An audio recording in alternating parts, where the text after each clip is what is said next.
প্রত্যেক মানুষের আল্লাহ তাআলা তার রুহু তার দেহ থেকে দুইবার আলাদা করে, একবার চূড়ান্ত ভাবে মালাকুল মউত আজরাইল দিয়া, আর দ্বিতীয় খোদার কসম আল্লাহ বলছে প্রত্যেকবার বান্দা যখন ঘুমায় আল্লাহ তার রুহুটা তার দেহ থেকে আলাদা করে নেয়। আল্লাহ নিজে বলছেন আমি চাইলেই আবার ফেরত দেই, আমি না চাইলে ফেরত দেই।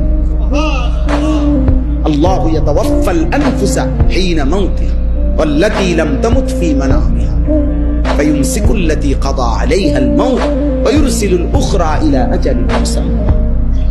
এরপরে আল্লাহ কি সুন্দর করে বলছে, তবে শুনো বান্দা, প্রতিবার যদিও আমি রুহুটা ফেরত দেই ঘুম থেকে জাগবার সময়, কিন্তু এইটাও ইলা আজালিম মুসাম্মা, একটি নির্দিষ্ট সময় পর্যন্তই ফেরত দিচ্ছি। এই ফেরত দিলেও তুমি ধোঁকা খাইও না যে কোনোদিন আটকাবো না, না সত্যি সত্যি একদিন রুহুটা একবার নেব আজরাইল দিয়া, আর কোনোদিন ফেরত দেব।